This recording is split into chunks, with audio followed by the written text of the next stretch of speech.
In my clinical experience and also my sport experience, I kept seeing the same things. The same things kept showing up. And after the pandemic, more and more of my clients who worked in these types of positions on the front lines were just carrying so much. And so it was no longer about helping people through past stuff or even things in relationships or things in with children. It was like every day these humans were bringing traumas that were happening every single time they left the shift.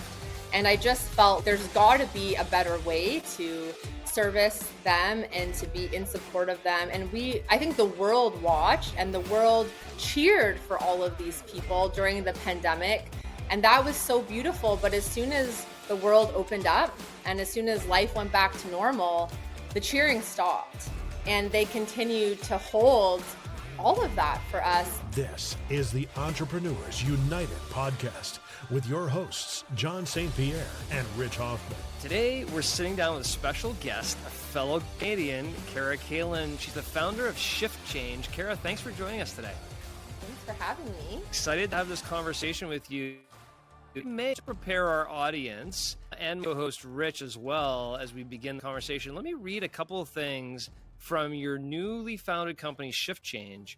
And I'm very intrigued to dive deep into this, but really your business is here to serve the people that are on the front lines, that are carrying the burdens way beyond their shifts. And we're not talking necessarily about the Army when we're talking about front lines. We're talking about our hospital workers, our nurses, our doctors, our firefighters, our policemen.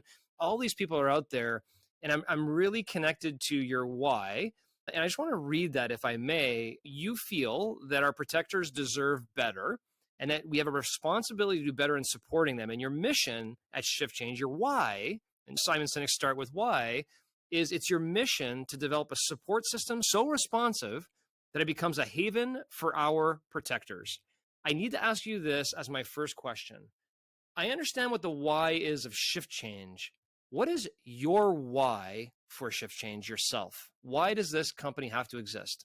I have spent many decades working in lots of different realms, lots of different places. And it's in my experience, my clinical experience, and also my sport experience that I just felt that I kept seeing the same things. The same things kept showing up. And after the pandemic, more and more of my clients who worked in these types of positions on the front lines were just carrying so much.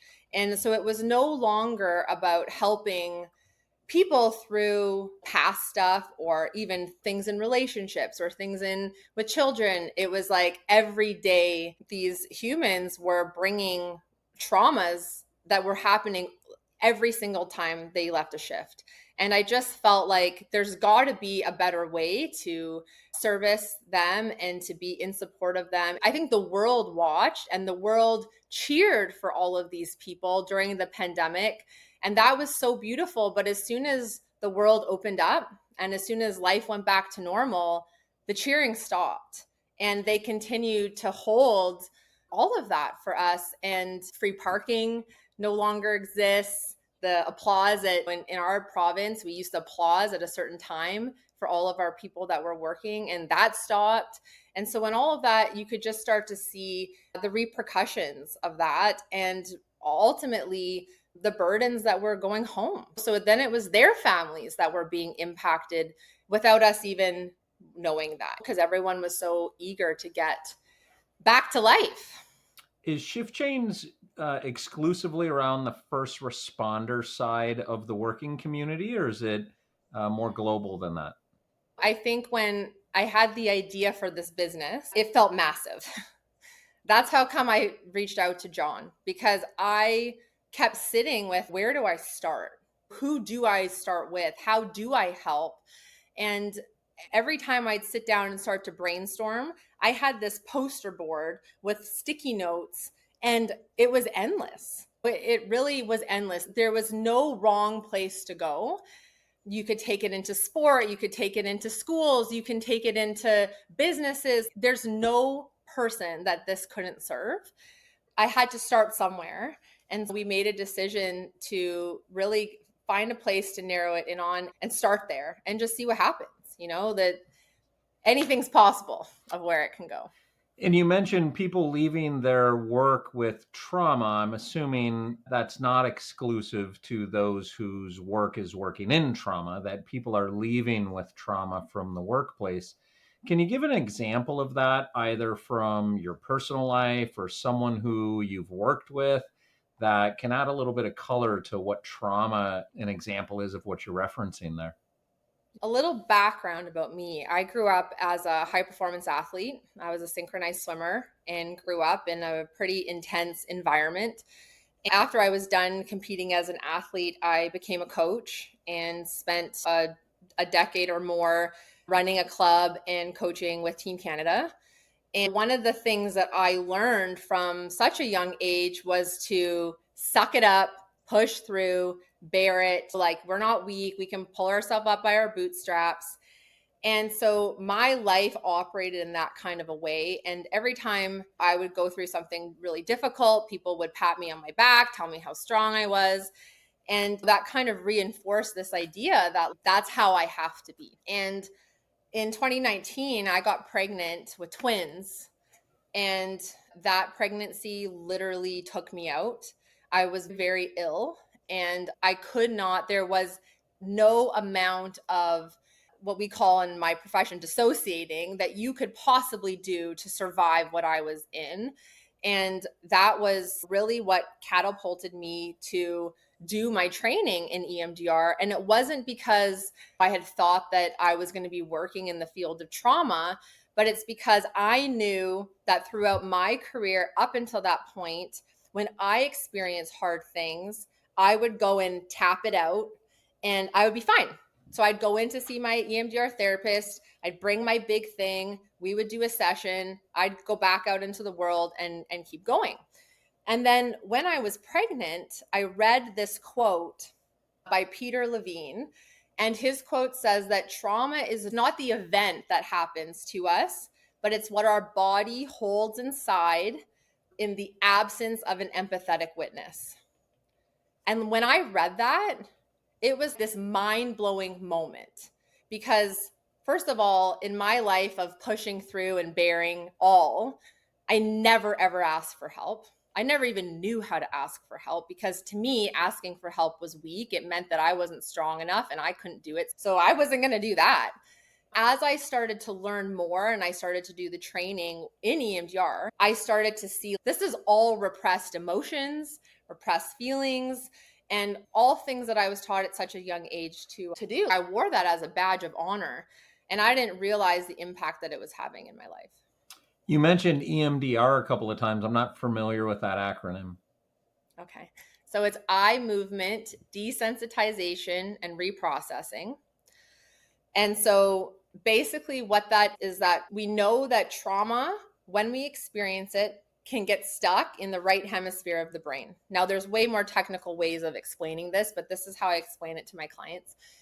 And so our brain can't reprocess trauma on its own.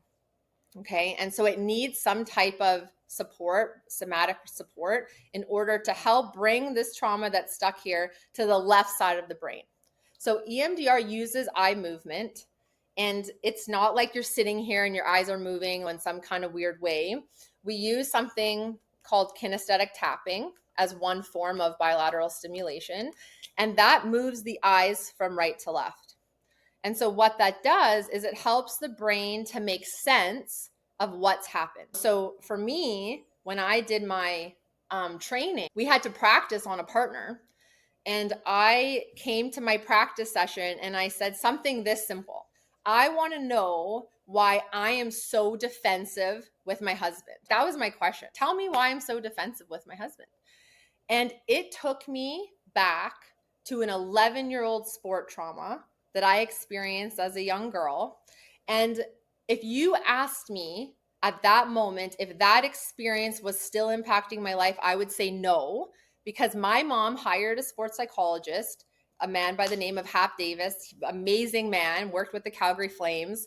And he worked with me for many months on overcoming this thing that happened to me. Now, when I went back to this in my EMDR training, I could smell the diving mats. I could see the coach spitting in my face, screaming. The whole event completely came back. My whole body had a visceral response to it. And I was shocked. And in that moment, what I saw was that a seed, I call seed, of not good enough was planted for me. In that moment, I believed I was not good enough. And then flash forward to the reprocessing of it, I saw how I spent the next 20 years of my life trying to prove myself to everybody around me. And so that was a moment that changed the way that I showed up in the world as a therapist, how I showed up in the world as a human, really, because I thought, holy crap, that was an unconscious thing operating in the background that I had no idea about. How did not good enough, how did that manifest in defensiveness with your husband? What's the connection there?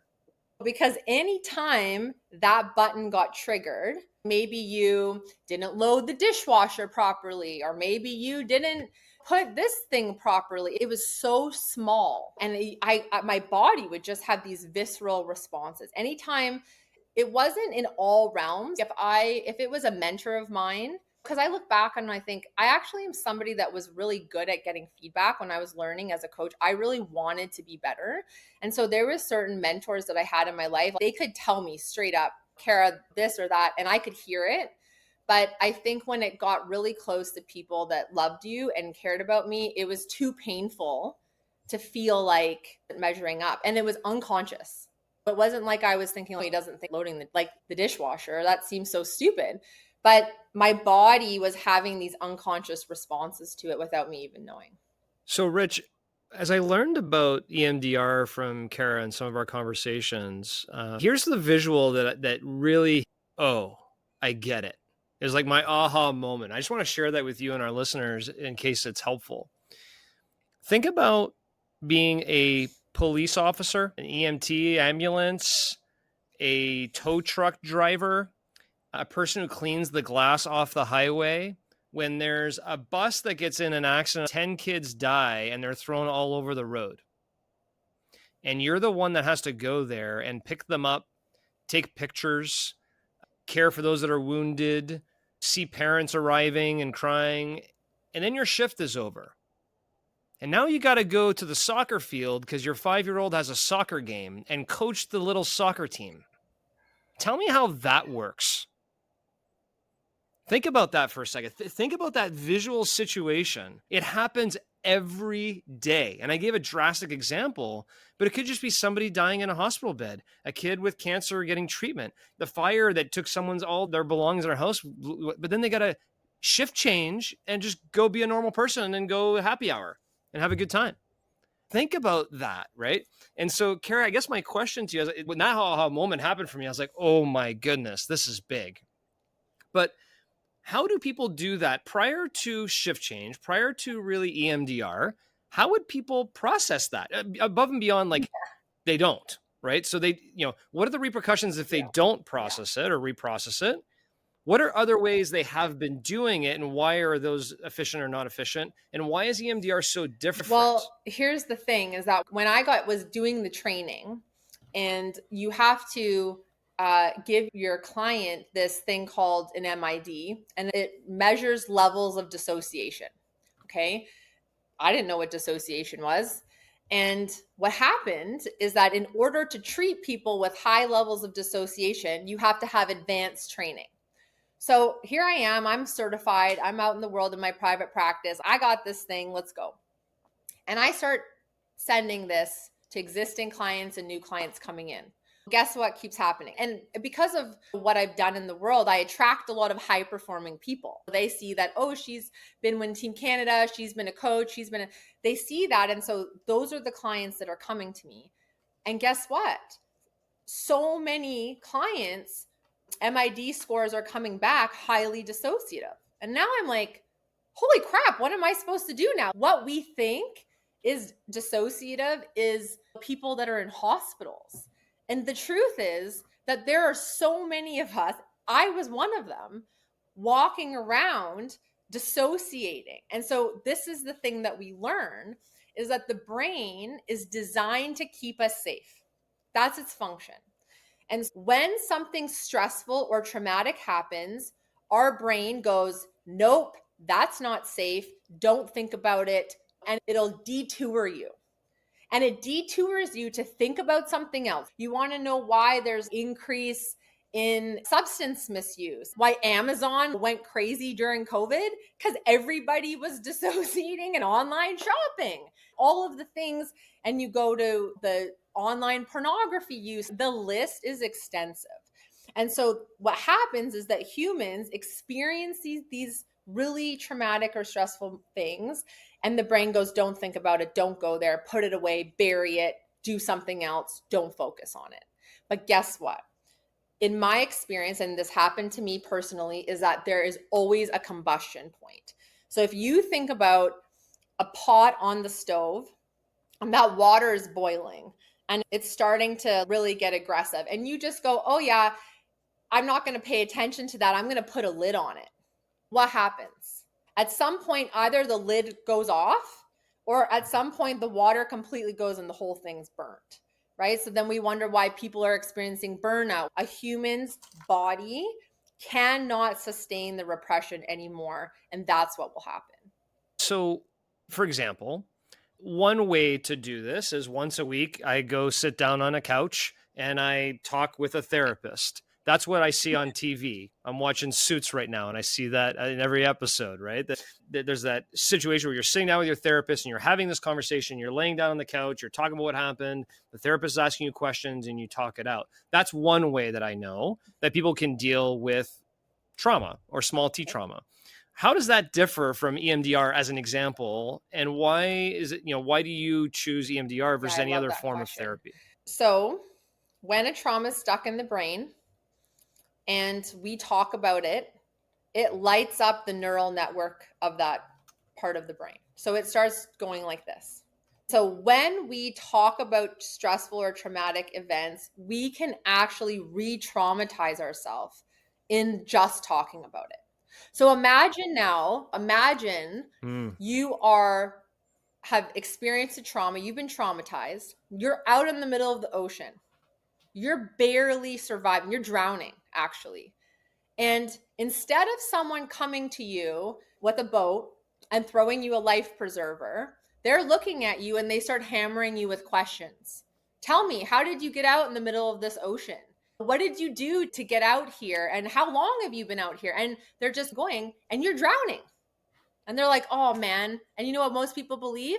You did something to deserve, that's why you're swimming in this ocean. So too bad for you, figure it out, and the boat goes away. That's what CBT is. And so what happens, there's two things. One, either we get this sense that our story has to be so convincing of how traumatic it was that we actually get some kind of attention about it, or we just keep telling the same story over and over again and just continue to be in the looping of that traumatic experience. Now, what happens if someone just comes out into the ocean and sees that you're drowning and says, hey, I got you. Come into the boat. Let me put a blanket on you. Let me bring you to shore.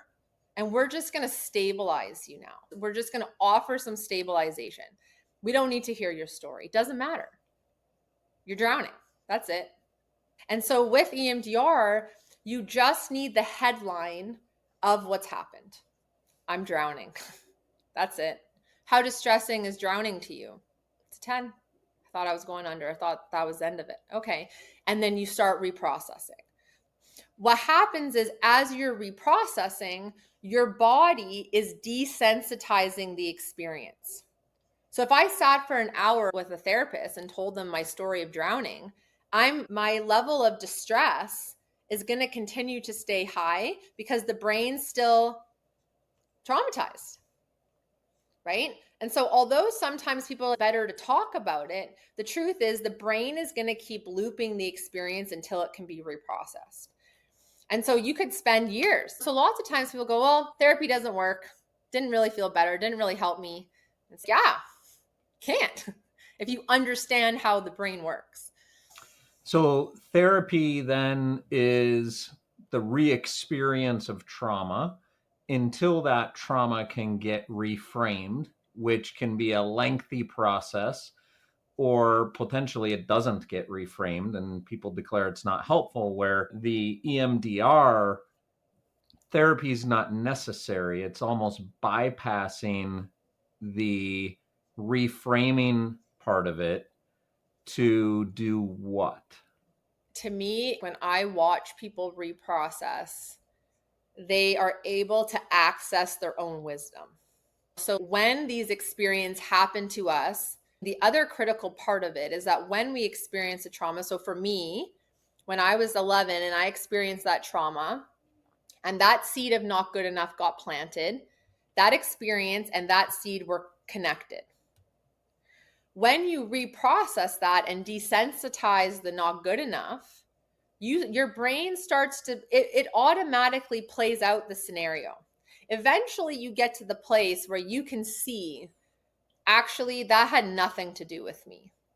My coach's inability to meet me with compassion and understanding had nothing to do with me. That was her own stuff. That was a projection.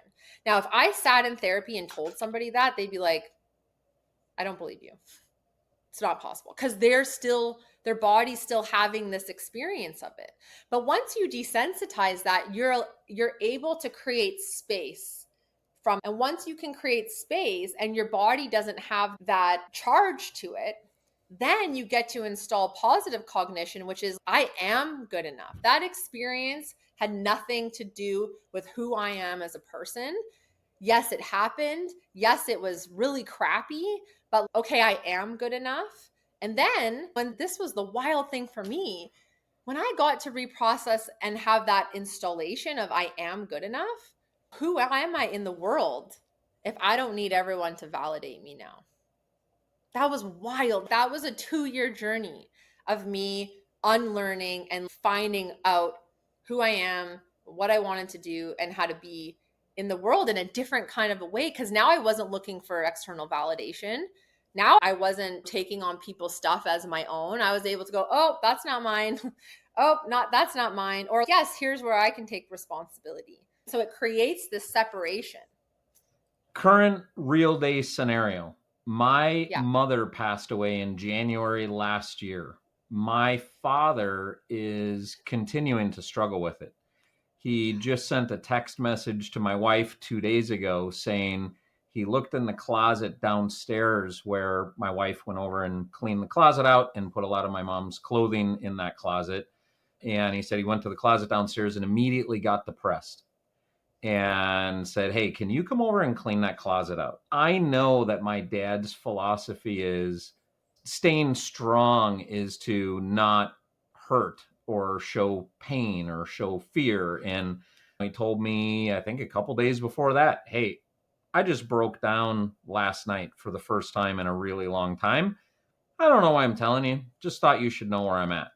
So is EMDR something that he would be a classic case of he could use that, or is that not an example? Yeah. When it comes to loss, what happens is we have a natural grieving process. EMDR can't erase grief, unfortunately. I wish it could, but it can't. It can't erase grief. But what happens is that our grieving can become complicated. It can become complicated. And so that's a beautiful example. When I was 18, my dad passed away, and I was in the room when that happened. And this was the first time I did EMDR because we had this really beautiful experience. My dad had cancer for 4 years, and so it was something we knew was happening. But after the event itself, I could not see my dad in any other way except for how he was in that bed. In my mind, I couldn't see the smiling him. I couldn't remember old memories that were happy. Like, it was just, I was stuck in this looping of seeing him in the bed after he had passed, and it was distressing. I cried a lot. I couldn't understand why I couldn't get over it. Think about the good things, what people tell you. And as soon as I reprocessed it, I was able to then go back and see that image of my dad. Yeah, it's sad. It's never not going to be sad. But it wasn't stuck for me. I was able to remember good things. Like in the reprocessing, it's like a cleaning of the closet. It just cleaned that distressing part out of the way. And so for your dad, he's probably been with your mom for how long? 53 years. Yeah. So that's a major attachment loss. You've basically spent your whole life with this human. And so there's going to be something in the ending. I don't know if your mom was sick, or I don't know the circumstances around her passing, but there would have been some distressing parts of the ending of that. Oh yeah, distressing parts of the ending to the point where he will not go in the room where she had a stroke. There's the charge right there. Just So in the room alone. So, is what I'm hearing from you the example of my father? He could benefit from EMDR. However, hey, Rich, don't get it in your head that somehow it expedites the grief process. However, there are benefits of it in that example. Is that what I'm hearing? Yeah. And I think the other thing too is that so many of us were socialized to not show tears. Yes. And part of being in EMDR is to understand, and in trauma reprocessing, is that our tears are toxic when they're held in our body, actually. And if we repress them, our body will find a way to hold it. And so there's a beautiful book called The Body Keeps the Score by Bessel van der Kolk, and another one, When the Body Says No. And these books talk about how the repression of emotion eventually turns into something. And so when you know that and you understand that, you think, and I say this to my clients, every client meets me, high performing human, they're like, they don't want to cry in front of me. And I'm always like, all right, here we go. I know this one. And eventually have to create a space where they understand that actually your tears, they need to be here. And if you remember the definition that I gave before, it's that trauma happens in the absence of an empathetic witness. So how do we come into the world and hold space for people? There's villages in other parts of the world that when something traumatic happens, the entire community stops what they're doing for that person and sits in a circle and sits in community and holds space. Imagine what that would be like for your dad if the whole community came in for him and sat there with him and allowed this man to cry and show his feelings and just let him know it was safe. What would that be like for any of us? But because we live in North America, we don't have a culture that is set on we. We have a culture set on I. So we all know how to survive things on our own. In silence, we all suffer behind the closed doors. And we think that we're supposed to do that because we don't know anything different. Boy, that holding space for somebody sure resonates with me. When you were describing that, I remember my experience when my mother passed away. And I think the best thing anyone in that entire experience did for me was a friend of mine who lives in the community came over to the house and just sat there. He didn't talk unless I spoke. He didn't ask questions. He didn't try to change the topic. He just sat there and followed the topics that I brought up. And it wasn't all about my mom. It was talking about other things. Eventually it migrated there, but he just sat there for an hour and a half with no agenda other than just sitting with me in the discomfort and being with me. So I can resonate with the idea of just being with someone and holding space for them really deeply.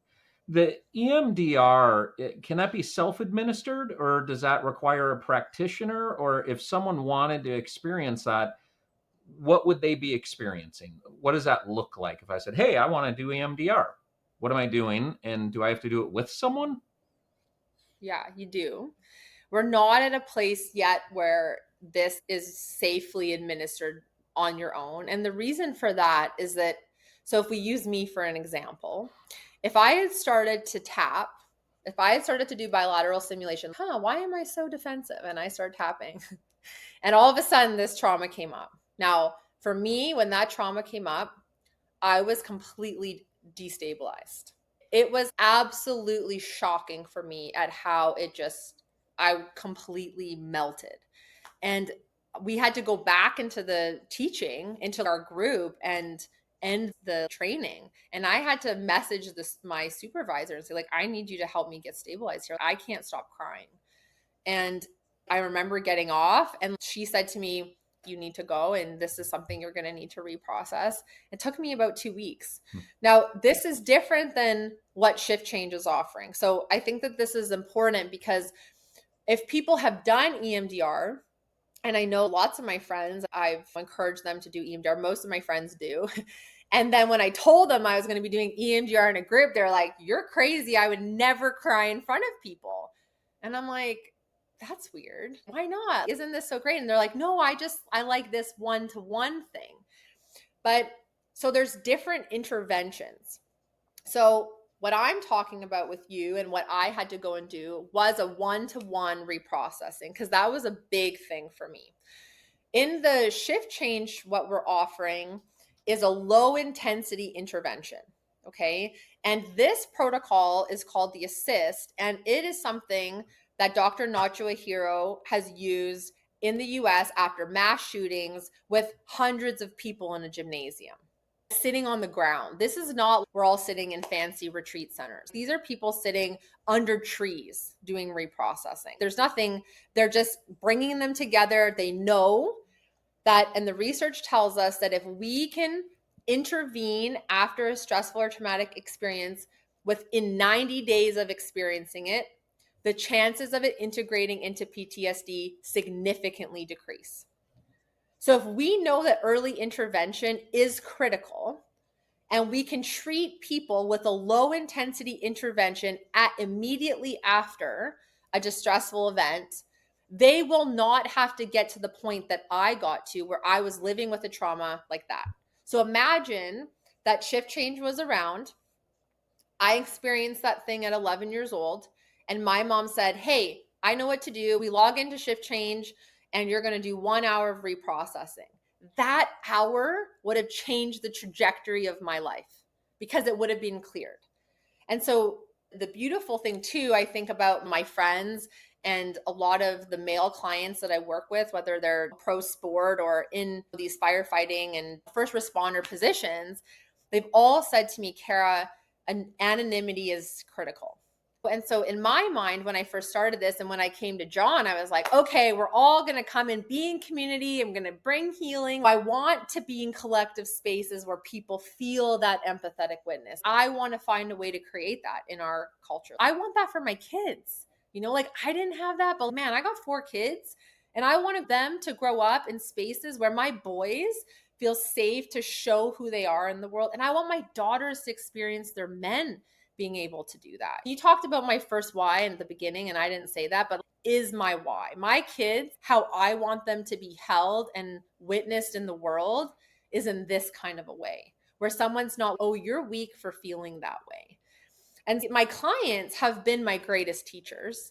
And it's funny because I've done a lot of my own work. So now I would be ready to be in a room full of people. But the truth is, 5 years ago, there is no way you would have had me admit that I was suffering at all. I was the best performer. I could put on the mask and I could walk into any room and everyone thought that Kara's life was great. And so one of the things that we've been able to figure out is that we can run these groups and it's anonymous. So your whole fire hall that just comes off a shift can show up and they can be in a room full of other guys. They won't know that they're there, but this is a way for us to be able to scale and to be able to reach and impact more people. Just to share that piece. So this is something that can be administered virtually, not necessarily in person.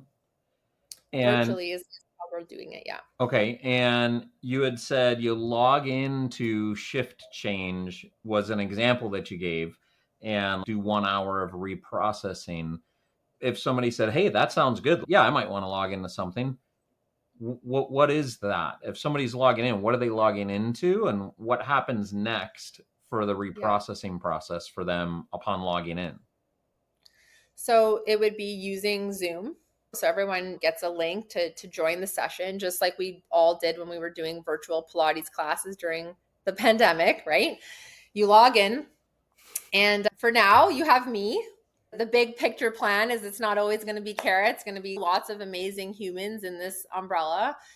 And you're given some instructions. Do you have water? Are you comfortable? Do you make sure that you're sitting on a chair, you're not going to fall off of it? Those kind of things. Make sure your phone's on do not disturb. You don't have any disruptions. Basic kind of stuff like that. And then what the protocol does is it has you run a mental movie of your week. So you close your eyes and I'd say, okay, I want you to run a mental movie of the past week. And I want you to find the most distressing part of your week. Or if we're doing a shift, run the mental movie of your past shift, find the most distressing part of your shift. Now you've got a journal and a notebook, so you write it down.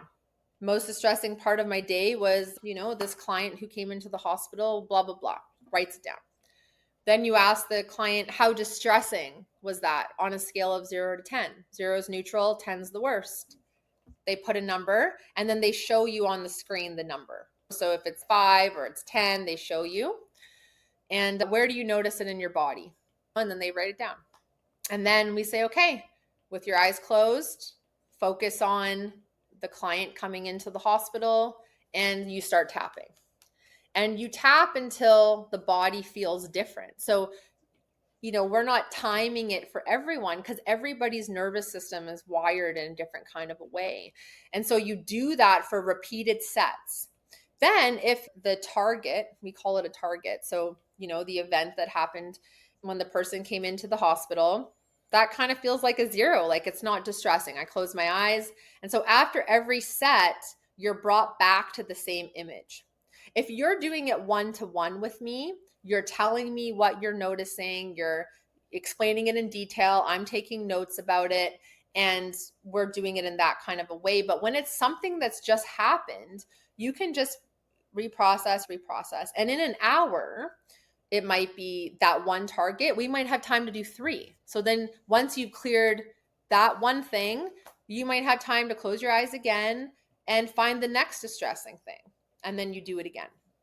And so every time you log in, you're going to be bringing your shift or your week to the session. So I think you answered a question that I had is you have to be aware of what the target is. It's not like just come in and do this, but you have a process on how if somebody said, yeah, I want to do it, but I don't really know what the target is, but I have some symptoms of something going on. You would invite them in as well. You don't even have to be aware of what it is you're trying to problem solve if you just feel like there's something that you may want to experience this with. Is that accurate? Yeah. And it can also be that you don't have an image, but you might have a somatic response. Like you might have noticed that you've been getting a lot of migraine. You've had stomach pains or you're feeling anxiety all day long. You might not know what's causing the anxiety, but you can just come to the session going, yeah, I feel anxiety in my chest. And so you would just go, great, focus on that.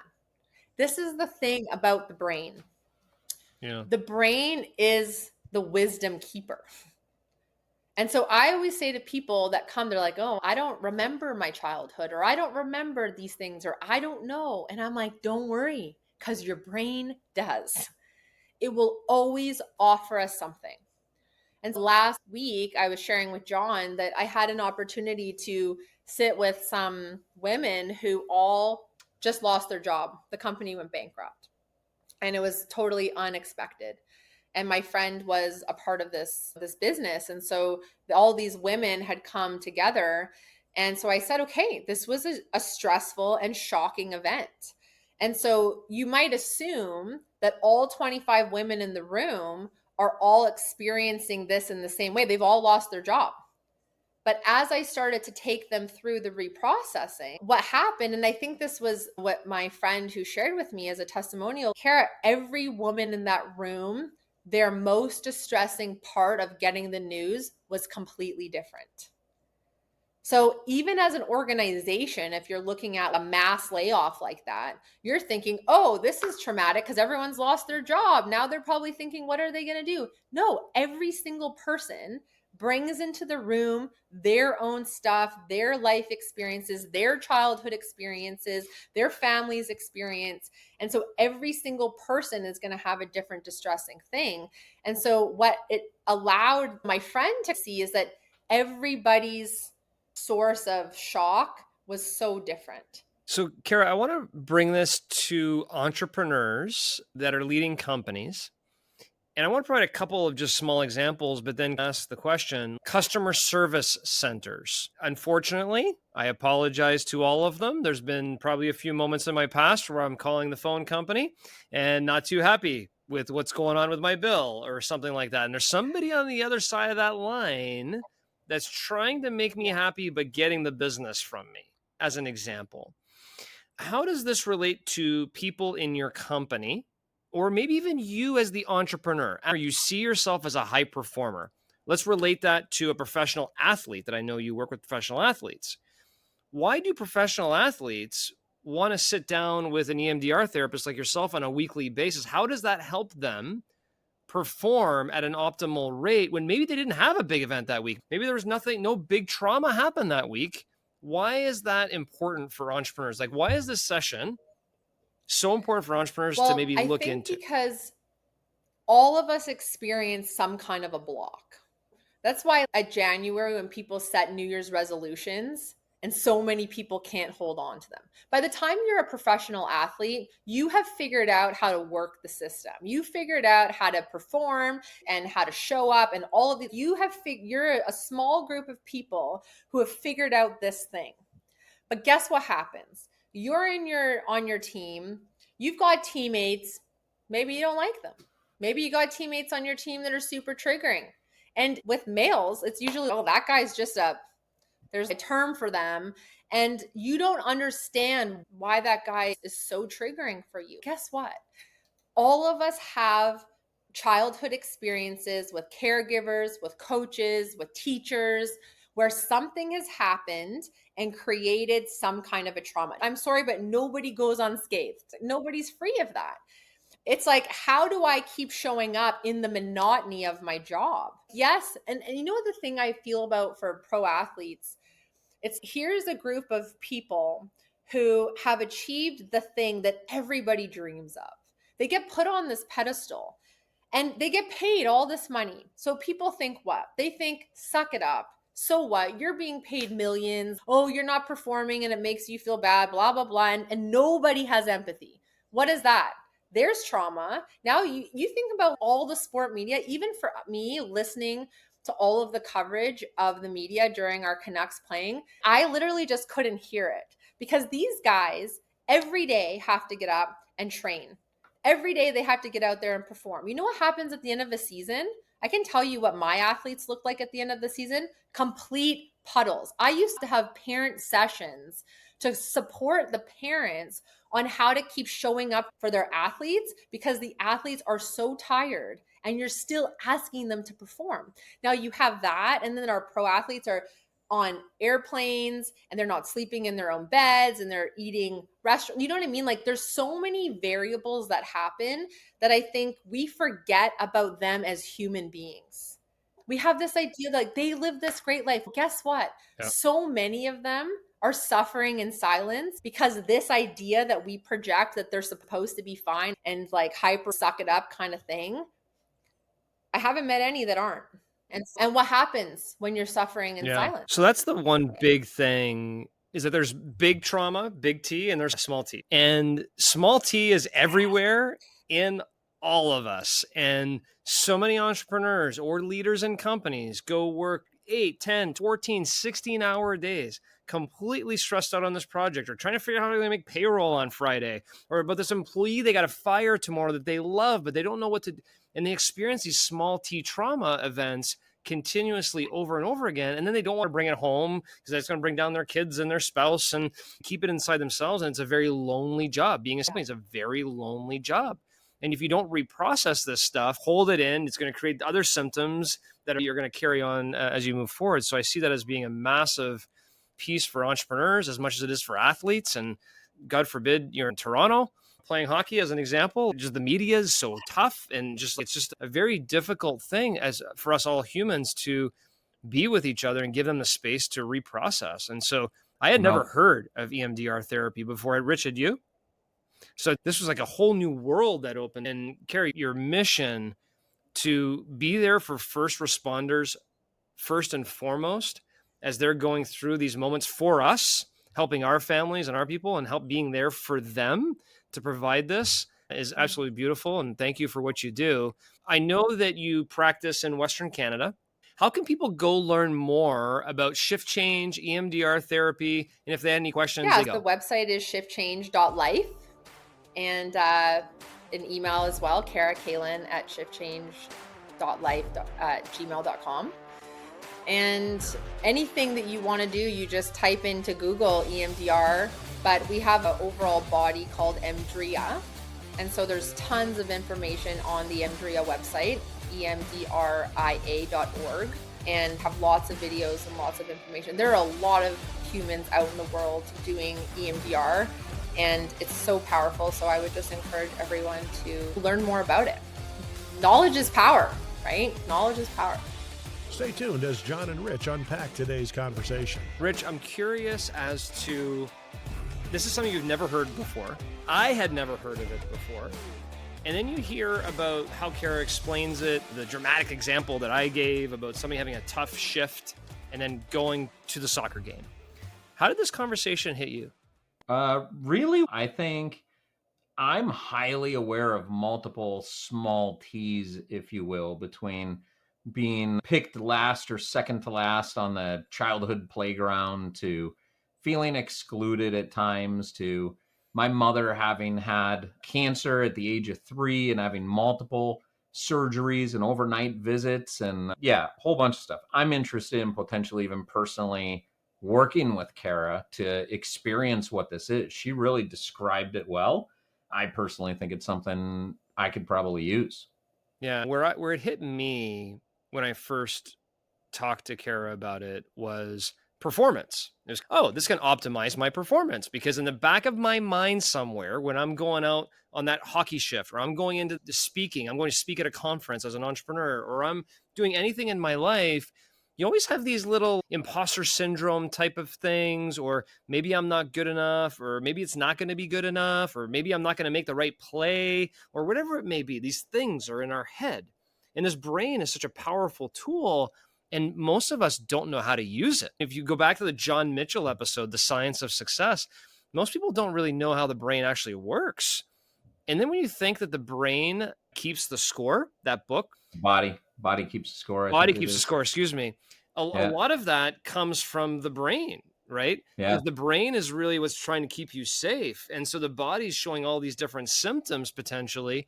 It's just all connected with me. And I find it warming that Kara wants to bring this to first responders and helping them in their shift changes, because that is a great place to start. It's a very well-purposed start. Are you, not that you have to disclose, feel free to answer with a yes or no question. Are you aware of small T's you've experienced? Because if I was asked that question maybe 15 years ago, I'd have said, I don't have any. I grew up in the white picket fence family and I have great parents. I don't have any trauma.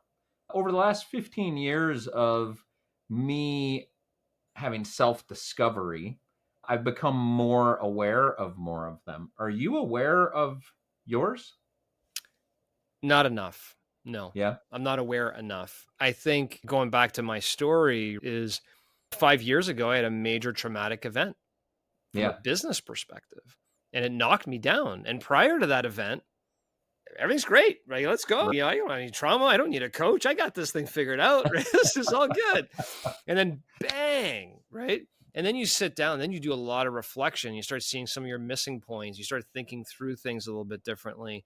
So I'm aware of some, but not as aware, I think, as you are, as an example, in the way you've described it. And so that practice takes a lot of soul searching and a lot of thinking. And I think the way she articulated that I loved is, where are you blocked?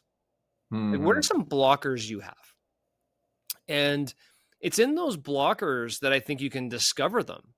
And maybe that's an exercise I need to do. What are the 5 to 10 things that I feel blocked on, or I don't feel good enough in, or I don't feel that and I think if I search deep enough, I'll find really what those are. One of the things I took a note on that I really like from what I heard about what this process is, I've never experienced and just heard about for the first time over the last hour, is EMDR giving you an opportunity to reprocess and access your own wisdom.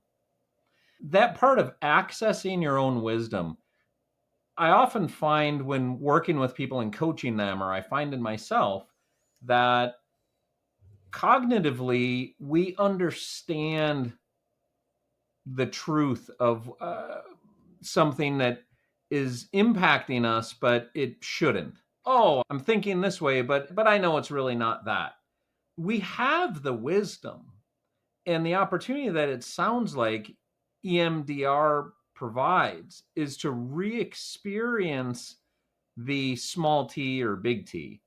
And in the moment of re-experiencing it, actually pull that online, the wisdom that you have to observe what's happening and make a choice about what the story is that you're going to reframe that experience with. But you're experiencing some higher consciousness of observing it instead of being caught in it.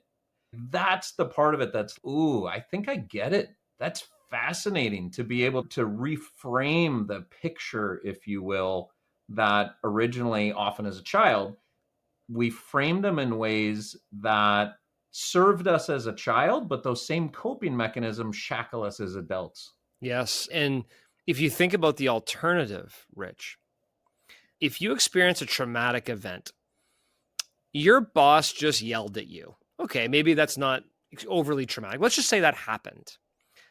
All of a sudden, you show up at home to tell your spouse about it, and your boss threw you up against the wall and did this, you didn't deserve any of that. The story starts getting exaggerating, and now you're exaggerating and talking out your trauma, and you're adding in more flair to it because you want to show the person how traumatic that situation was. And you're basically re-experiencing the trauma, even though the trauma may not have been that drastic. You re-experience it. And then you go sit down with somebody, if you're talking to a therapist, and okay, what happened? Tell me what happened. And you're re-experiencing it again.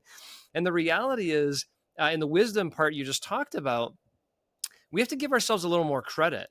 I think if you introspectively think through what happened, you'll see your contributions to it. You'll see maybe what led to it. You'll see that maybe that person has something else going on in their lives that had nothing to do with you. And that you have enough wisdom to see those things without having to re-experience it. Now, I don't quite understand. This is what I don't understand just from a brain, how it works perspective, is that if you don't reprocess it and all you're doing is talking it, you're just keeping this on the right side of your brain and it just keeps re-looping over and over again. But if you reprocess it, it moves it from the right side of the brain to the left side of the brain. And although you're not going to forget about it, it doesn't hold you back as much anymore. You don't experience maybe PTSD symptoms in the future because of that. Thing I don't quite understand that, nor do I care to try and understand it, but I find it really fascinating. Yeah, I don't understand the right side, left side of the brain and how tapping gets in. I believe Kara fully understands it. And I believe this process helps with it. You talked about reframing it, not reframing it. You talked about repeating the trauma and taking it from your boss yelled at you to your boss threw you against the wall. It's interesting because when you talked about what actually happened, it was being yelled at, but then it can escalate in our own mind to being thrown against the wall. And Kara referenced that when she said, the story of our trauma has to be convincing to get attention. Yes. So we have to almost paint ourselves as this massive victim in order to get attention so that we can get the empathetic witness. Because if it's not really traumatic, then people are just going to ask questions about it and assume that it was your fault. But as soon as you're a massive victim of something, people want to be empathetic. So let me give a small example. Can I give a small example that everybody can relate to? For sure. How many times have you ever witnessed or seen a situation where somebody says to somebody else, hey, you told me you were going to get me this document on Monday. It's now Wednesday. I really need this document. And it turns into, John was yelling at me. Yeah. Maybe I was trying to hold you accountable, but I certainly wasn't yelling. Right. Because the story just takes its own life. And if you're trying to convince somebody, you want to convince them how dramatic the situation was. Everybody does it. It's human nature. But in your own mind, you may not do that as much, especially if it's the first time you're reprocessing it within 90 days of it happening. There's some pretty good clarity on exactly what happened and enough wisdom to do it. The more you say that, the more it was connecting with me. Yeah, it's so true.